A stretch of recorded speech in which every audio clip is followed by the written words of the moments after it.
Welkom bij de Vele Gezichten van Maria Magdalena podcast. In deze podcast neem ik jullie mee in mijn Maria Magdalena quest. Ik ga in gesprek met inspirerende mensen die allemaal hun eigen bijzondere connectie hebben met haar. We delen de lessen en wijsheid die we ontvangen. Er is niet één waarheid, maar elk gesprek brengt je dichter bij jouw eigen waarheid. Mocht de podcast je raken en wil je dat ik blijf delen over Maria Magdalena, abonneer je dan op mijn kanaal, reageer in de comments, like de video of word member. Speciaal voor members deel ik exclusieve content en embodiment tools om je lichaam te openen voor nog meer wijsheid. Voor €22 support je de podcast, word je onderdeel van de Maria Magdalena community en ontvang je waardevolle content. En nu snel over naar het volgende interview. Ik wens je een hele bijzondere reis.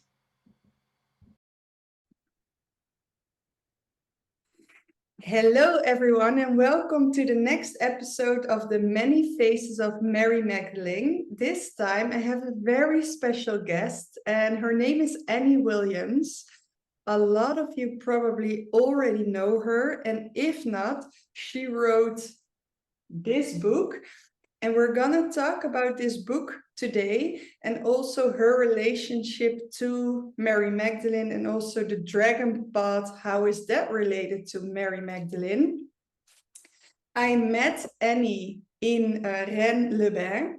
I did a session with her because I got her name referred to about who do I need to interview next. And then Annie Williams came up a lot of times. Then I checked her website and I saw something very interesting because I love the voice and working with the voice. And then I saw something on her website about that your voice can heal you and can also liberate your path, and it can also block your path. So we did a session and it was very, very interesting. I will talk about this a little later in the interview, but first I would like to ask you to introduce yourself, Annie. Well, thank you, Lonica, for inviting me to this wonderful program. And my name is Annie Williams. I've been living in southern France for about 18 years, and that has really opened up my eyes to who she was and many of the sites that really are unknown to most people. Because you are officially from the US, right?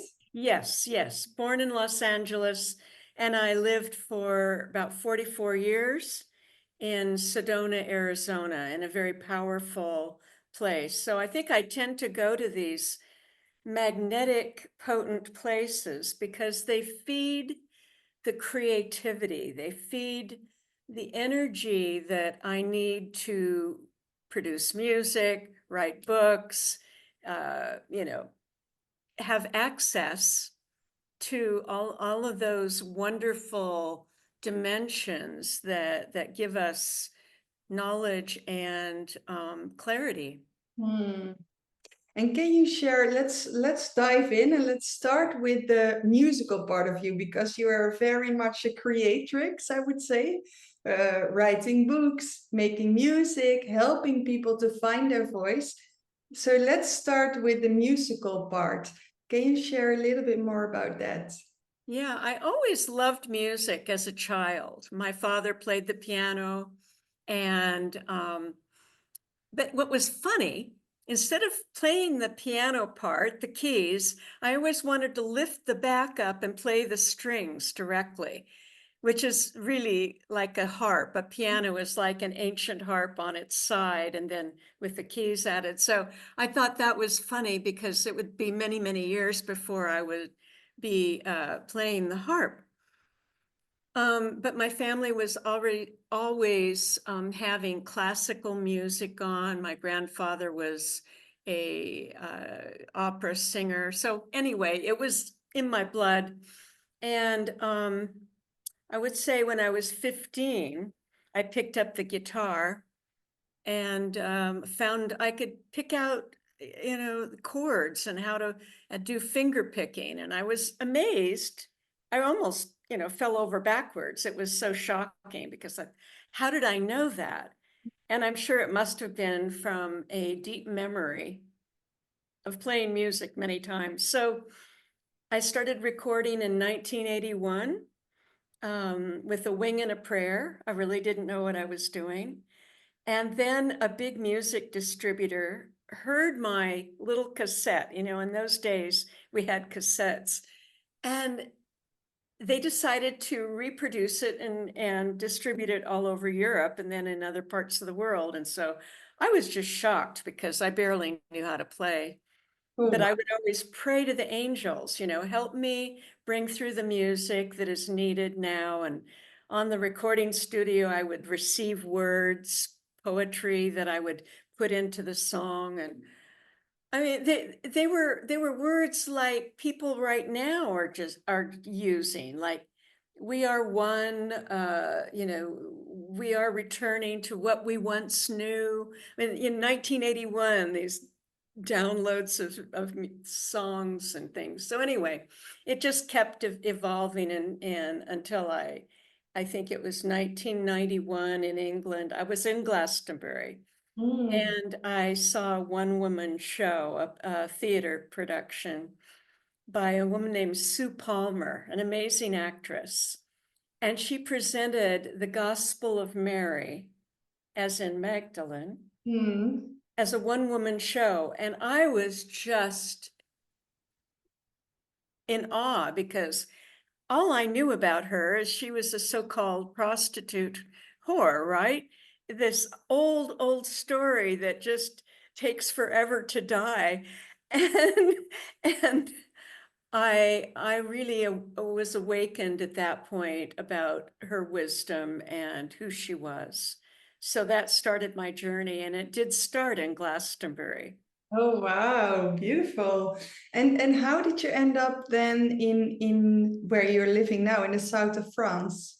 Yeah, I first came to France in 1987 on my way to Egypt. I had my harp I was traveling with, and I was going around the world as part of various gatherings and events.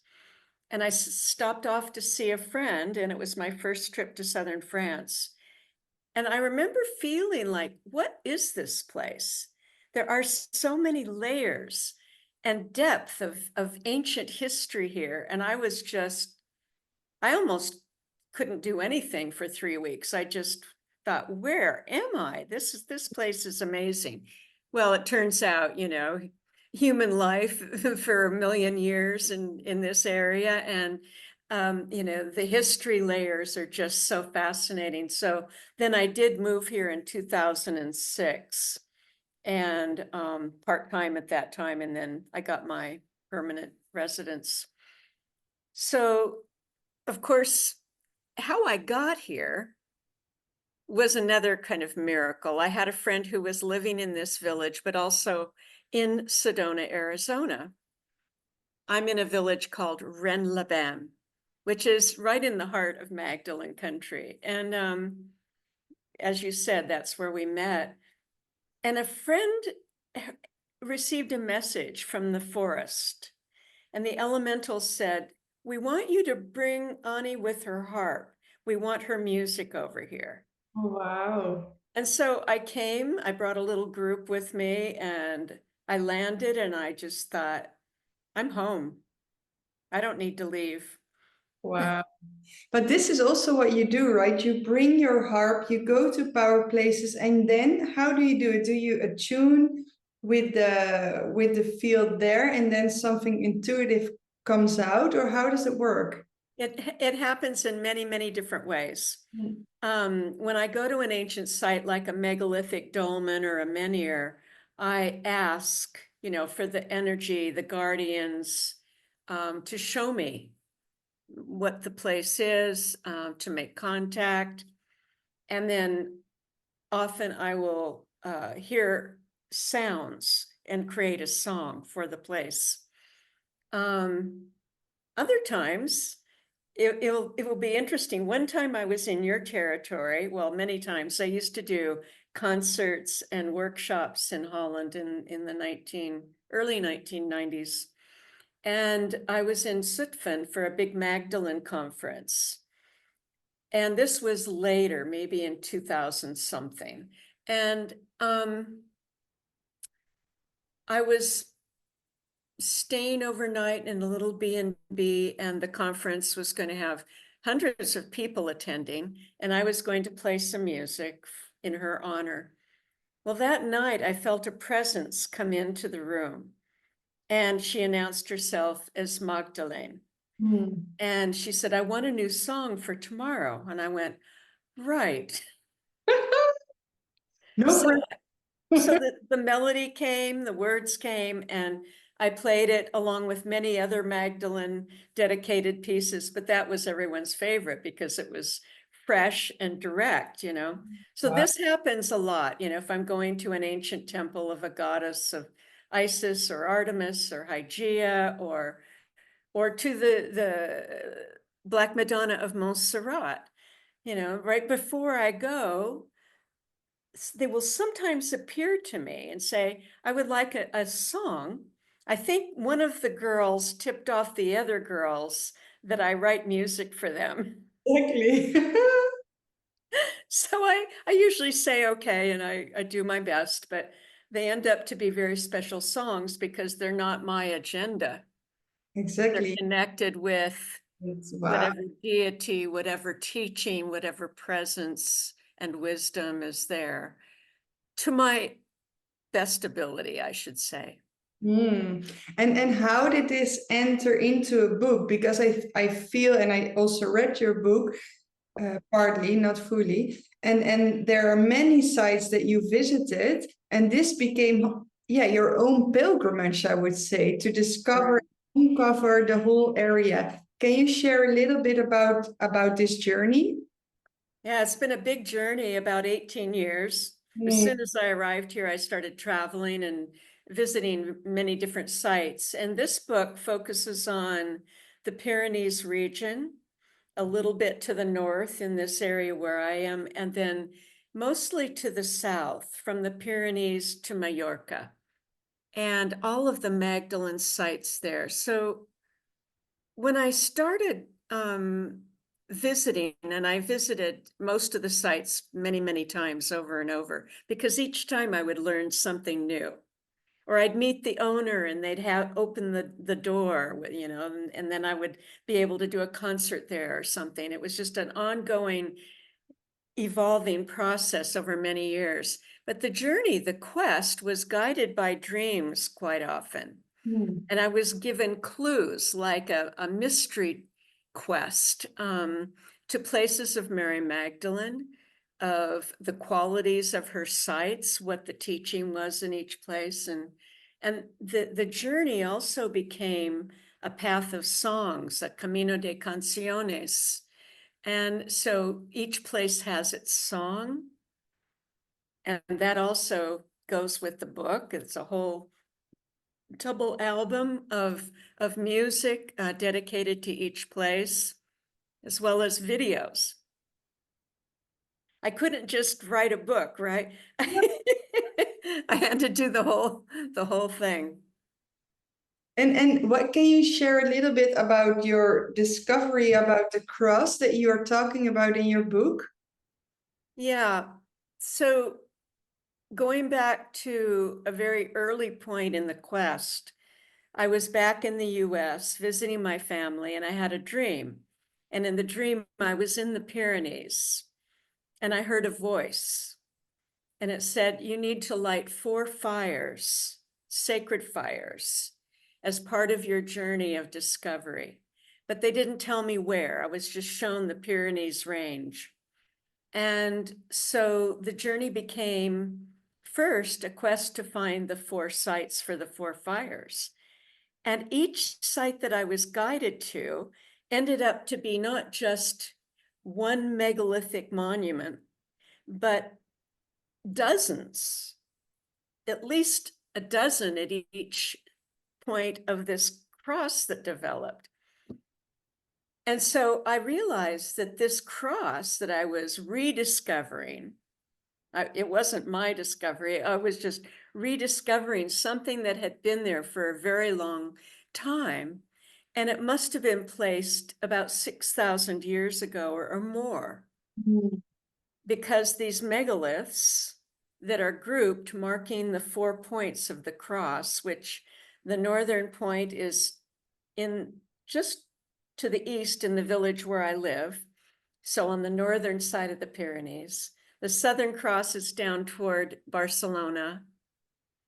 The Eastern is at a megalithic group in the end of the Pyrenees where it meets the Mediterranean, and so forth. So then it just went on and on. I mean, it's a huge story. But what I realized eventually is that there were Mary Magdalene sanctuaries, hermitages, and churches, and I mean, just it went on and on, marking the cross. Yes. Wow. And what I realized is that the Paris meridian, which formed the spine of this cross, was much older than its measuring in the 1600s. So there were many, many discoveries. The north-south path had sites dedicated to Mary Magdalene and the Knights Templar. What I discovered is on the ancient Camino that runs more from the east to the west, in the older Camino, going from the Mediterranean to the Atlantic. And it's known as the Camino de Santiago de Compostela. But in the old days, it was called the Way of the Stars. Oh, wow. And it was megalithic and earlier. So there are astronomers that have written about this. I mean, it's not just some made up New Age thing. It's ancient. It can be verified by how the sites are aligned. And so the Templar sites ended up to be guarding the Magdalene sites, because they would either be surrounding a chapel of hers or on an alignment with her places. As protectors. Pardon? As protectors or as guardian protectors, absolutely. So this was part of the idea of guardians of the dragon path. The dragon path was the ancient alignments, the ancient meridians, and all of the guardians throughout time. There are, again, many layers, many periods. I'm just, the Templars and the Magdalene sites that I discovered were mostly medieval. But it goes way before that. And what is the relationship between this dragon path and the dragon and Mary Magdalene? It's a really good question, Lonica. And because Mary Magdalene, in my understanding, represents wisdom, she was related to Sophia. I discovered in my guidance that she is related to salt, and often the places that she's honored are places where they harvest salt. Really? I didn't know that. Yeah. And also in the rabbinic tradition at the time she was living with and Yeshua, if you had salt in yourself, you were a seer. You were considered a wise person. Also in the Bible, it has many, many times, especially in the Gospel of Matthew. And it's interesting because I didn't grow up religious. My parents couldn't figure out what church to send us to, so we just didn't really go most of the time. But I went back to the Bible to find these things that related to Mary Magdalene. And in the Gospel of Matthew, it says over and over, "You are the salt of the earth, you are the light of the world." Interesting. In the Gospel of Philip, which is one of the Gnostic texts, it says, "Always have salt in your prayers and rituals, because without salt, it is nothing. Salt is wisdom. Salt is Sophia. How is that possible? For me, this is not landing yet. Like, what is it? What is salt? What, what can it bring us then? Well, it's always been used for life transitions, birth, being born out of the amniotic fluid, the salty water, all humanity being born out of the salty waters, first life in the seas, and then at death, the entombing of the what do you call it? When they wrap up the pharaoh and the king and the queen, the embalming. They always used salt. Mm. And of course, salt is super purifying. You can already experience it when you jump into the sea. It's like, boof. It's purifying, it carries electrical charge, Yeah. and it's involved in basic alchemy, transformation, purification. So I ended up using salt in the purifications when I traveled. But when going back to your question, why is it connected with a dragon, this path? When I looked at the Paris Meridian that kept coming up as a basic spinal column, and now we all know that it's not used anymore because it went to Greenwich, but nevertheless, the ancient sites were built on it. And what I realized is that the southernmost point of the Paris Meridian was measured to a place off the coast of Majorca, which is called Isla Dragonera, the island of the female dragon, or lizards. Mm. And all along the meridian, I found relationships to the dragon. There were markers right on the Paris Meridian in the Pyrenees, these huge dragons that were constructed by artists. And they actually breathe fire and smoke, and it's considered a place for the children. But why did they put the dragon right on the meridian? People are guided to do the things they do that fall into this perfect, harmonious pattern. So I kept finding things like that. Yeah, and then I, of course, in the journeys, because I am fairly intuitive, I would meet guardians that introduced themselves as great dragons, and they were both on the meridian. So, it just added up. And do you also feel that Mary Magdalene worked with these dragons, that she... It's a good question. I don't know because I'm not like channeling things, but I do know that she was the wisdom carrier. So yeah, you could... You put that together symbolically, yeah. So dragons always symbolize, dragons and serpents were interchangeable in every ancient culture practically.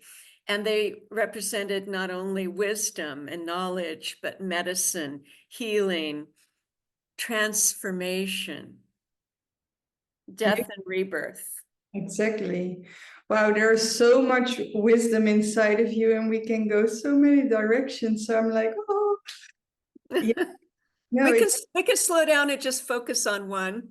I think I would now go to just a side track to the musical expression that you shared in our session, that the tones are super related to to your astrology. And Right. can you share a little bit more about that? Because I feel that Mary Magdalene is also here to teach us what we can learn today and the wisdom that we can use today. And I feel that the wisdom of this sound is something that we can apply to in our daily lives. Yes. So, yeah. Yes, and I can make a little bridge here so that it really connects the threads to Mary Magdalene, to Yeshua, and the knowledge that they carried at that time in the first century. So at that time, places like Alexandria, Egypt, was very, very active with the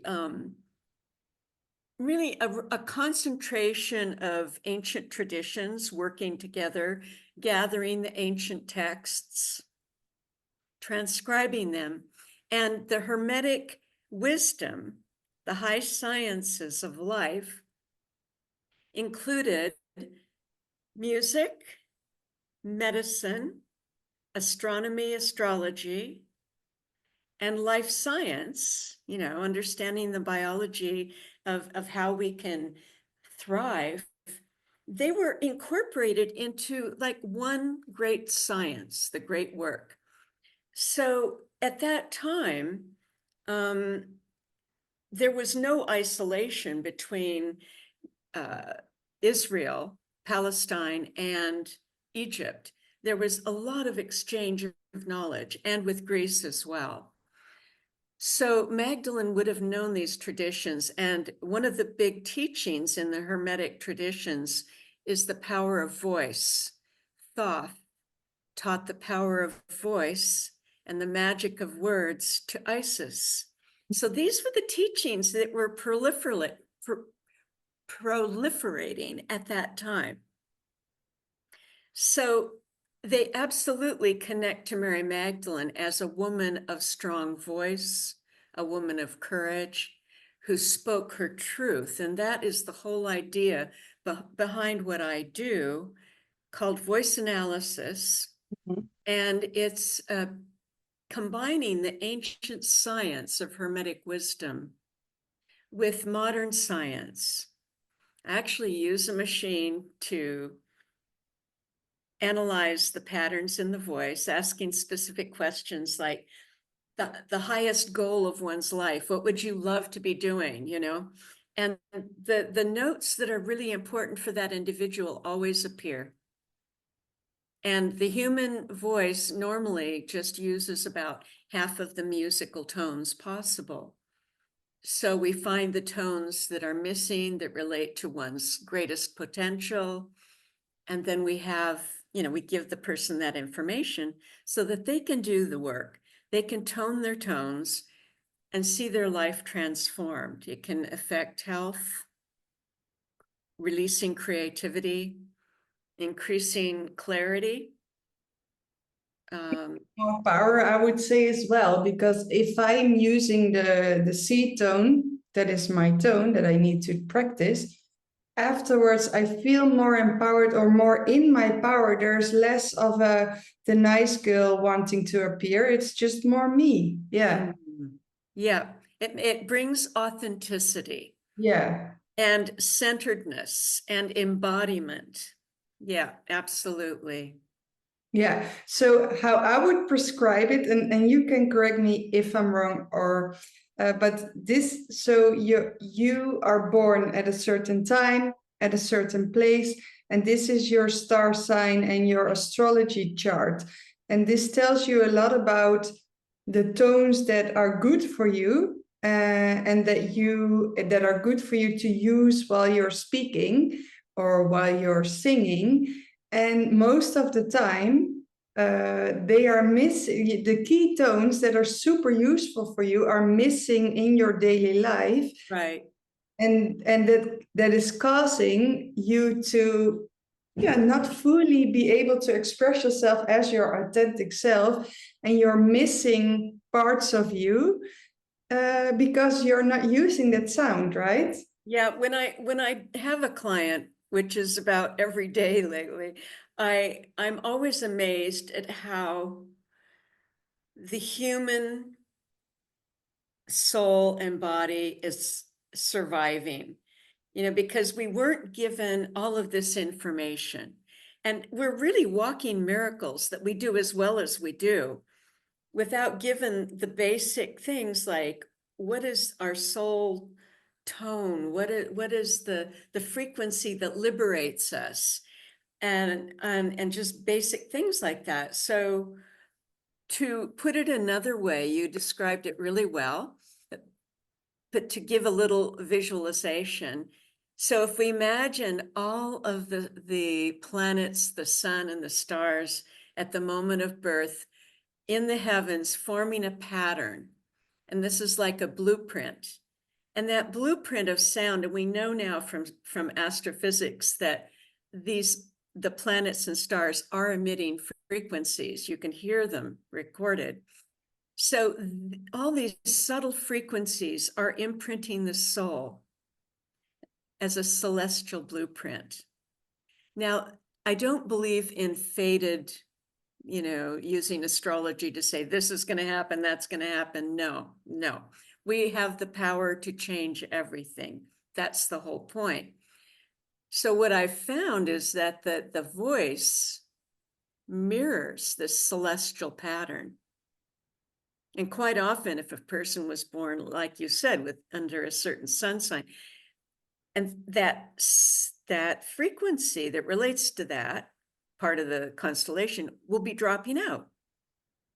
So magnificent things that can happen when we bring those tones in. And I really attribute a lot of my productivity to finding that system. And basically, I'm getting too old to keep doing clients. So what I have is an online training, and I'm just really praying that more people will learn how to do this, because I can't do it all, and we need more practitioners around the world. And it's such an excellent way to be in service to humanity right now, because we can really help the liberation and the fulfillment, bringing about people's authentic selves. Is that kind of a teacher training? So you're teaching people to, okay, that's nice. I will share it in the link of the, yeah. Thank you. And this also brings me to your work for sacred sites, because if these tones will help us as a human being to perform better, it's not the right word, but kind of. And it can also, I can also imagine that your frequencies, your sounds, your harp are harmonizing the energy of the ley lines, of the dragon lines. So this is also basically your work for the earth, right? Can you see that it's kind of the same? It's absolutely connected. Yeah, absolutely. Good point and good observation. And in much of my work, and I do tell some of the stories in the book, when I go to an ancient site, I ask for a tone and I listen first. I don't just come in with my idea, I'm going to heal this place, I go in and I announce who I am, introduce myself, and ask how I can be of service, and I listen for a sound. And quite often, in making that sound back to the site with my voice and with the harp, if I have it with me, amazing things open up. And one of the stories I tell in the book is of an ancient dolmen, 6,000 years old, that marks the eastern point of the Great Cross. And I went into the dolmen and did this. I asked for a sound that would attune to the site to support it. Mm-hmm. And I always, I do what's called dowsing, geomancy, geobiology. Okay. And it's called two things, geobiology and geomancy, or simply measuring the earth. And I use copper L rods and just ask for the measurement of the energy field of the site when I first start, and then after the offering of the music. And it always at least doubles or triples in size. So the energy field of the site affects all of the other stones in that region, because they are an interconnected network, a matrix. Just as in trees have it, stones have it as well. Absolutely. So I've been working both with trees and stones and people and ancient sites. So at this one particular dolmen, what happened was I made the tone with my harp over and over, and then it developed into chords and it became a song. And I started singing this song. I went back to my hotel room, and you know, the website Space Weather, they Mhm. announce all the solar flares and major things that happen in the solar system and the skies. So I received a message from them that there was this really rare musical tone that entered the northern axis of the planet exactly the afternoon I was that afternoon. And I was doing a ceremony in the dolmen that is aligned to the North Pole axis. Oh, So wow. it was all there, everything came together. And so I contacted the scientists that had measured this incoming tone, which had a sustained frequency that lasted both in the atmosphere of the earth and in the land. So I contacted him and asked him what the tone was. He wrote back, he gave me a long, long frequency. I broke it down to the audible range, and it was the tone that I was playing in the dolmen. And Wow. I asked the scientist, do you feel like this is a coincidence or co-creation? And he said, oh, I think it was a co-creation. Wow. So I quoted him because I thought that's so beautiful when science comes together with the subtle energies that we're working with, and they can help to confirm the validity and the reality of what we're doing. Yeah, it's beautiful if it can collaborate and show the results from different angles. Yeah.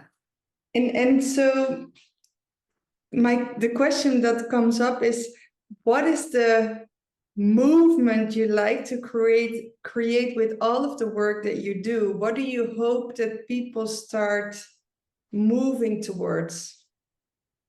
Deep remembering and awakening and love. And remembering of what? Remembering our interconnectedness with all species, with all aspects of life. Yeah, this is There what, are, yeah, when I hear you speak, it's so much about the interconnectedness, you know? mm, Yeah, and it's a beautiful angle as well that and you're really able to connect the dots with the work that you do. So I feel that you have a special task in that. Yeah. Do you know what's really funny? Is when I was a little child, you know, those games where you connect the dots? It was one of my favorite things to do. Makes sense. Your soul was already on it. Early training. Wow, beautiful. So yeah, actually, I don't know the time because I have a full screen, but what I would but there are two things. So what is the last question would be, and then I would ask another question, but that's just different. The last question would be, what is your most special experience that you had with Mary Magdalene? Wow, that is such a big question. There are so many. The one that comes to mind was a vision I had at the winter solstice many years ago. And I was awake all night because she appeared in my room as a light form with Yeshua. And Yeshua took the form of a unicorn. So it was this idea of the lady and the unicorn in the tapestries, which represented the great love of Solomon and Sheba, Yeshua and Magdalene, and on and on. And they demonstrated all night long their light bodies uniting. It was like a very high, subtle, etheric form of Hieros Gamos. Wow. Sacred union. And these two light forms were just blending and moving together. And they told me they were creating light particles that charged the entire universe, that their love and their union created that light everywhere. Wow. So I think that was the big one. That was most impressive. It's yeah, and also because then I do have another question before we go to the ending. How do you feel that in nowadays, how can we apply this knowledge for divine union? How can we integrate that in our lives today? Fantastic question. I love your questions. Thank you. So one of the core principles of the Dragon Path book, and it really opens with this, is the wisdom traditions that were carried were all about how to achieve that sacred union within ourselves on our own, with or without a partner. It's like ancient Taoist Tantra without a partner. So the breathing exercises, the serpent path within the Kundalini, connecting the inner circuitry of the chakra system, the energy system. A lot of the beginning of the book is all about that. The dragon path is really having that inner marriage, the sun and moon, the alchemy internally, that you see as that alchemical vessel of the male and female, the red and the white, and then they come together in the perfect hermaphrodite, the male female blended within. So for me, that is the real work of doing that inner marriage ourselves.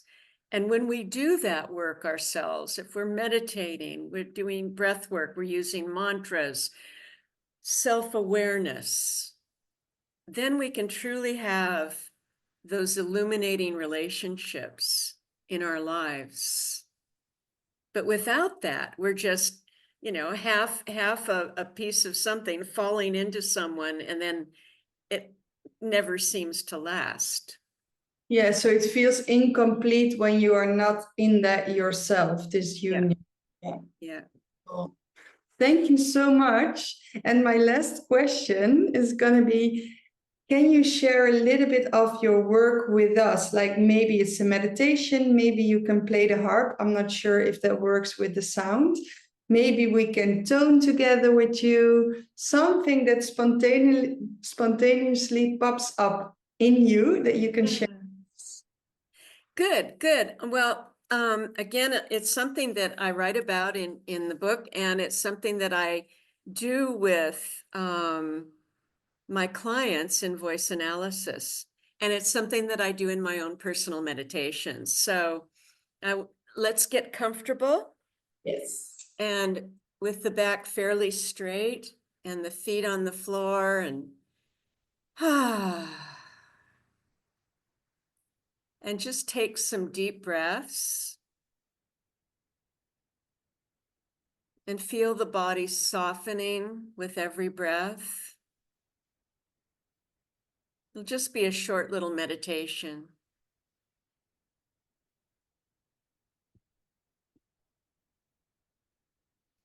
And on the in-breath, you might imagine that the breath is rising up the spine from the root to the crown. And on the out-breath, the exhale, coming back down to the root, creating an internal circuit. Breathing in, rising up, and exhale back down. And just follow the movement of the breath as it rises and falls with your awareness.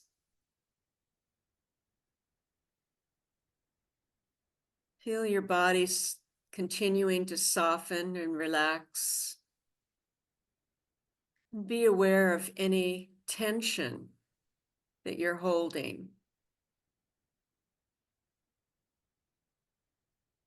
And breathe into that place that feels more tense. Be aware of the sensations there. And ask for a sound that would give a voice to those sensations, to that tension. And when you're ready, make a sound into the exhale. Ah. It can be a simple sigh into the exhale. And then breathe back into that area of the body. And notice if it has changed. Usually it does. It begins to relax when you give it a voice, give it an expression, and realize that we're holding in that place. And so again, breathe into the body, circulating the breath. And ask for a sound that would bring you into your center of centers, into your core self. And just trust what you hear and make that sound.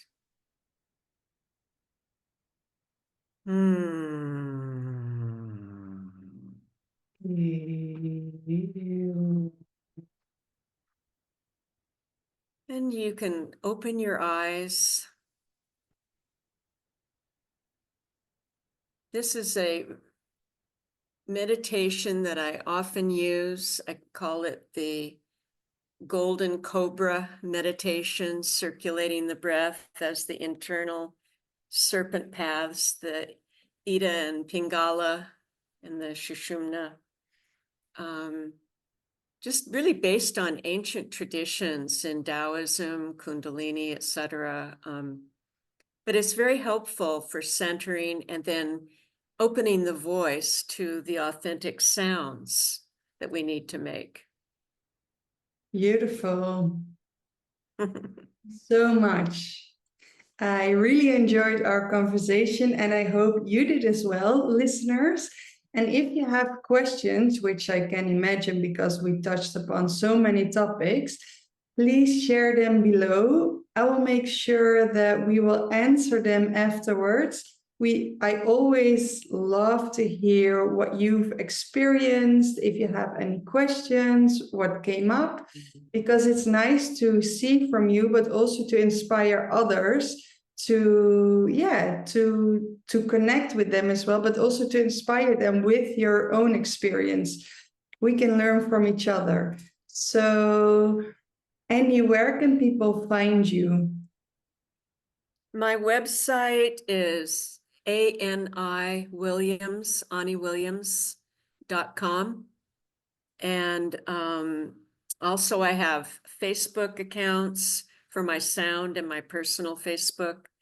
I often post, I don't post what I had for dinner, for instance, or what my grandchildren are doing today. I more post on things that I feel are important globally and what's happening with sound and energy.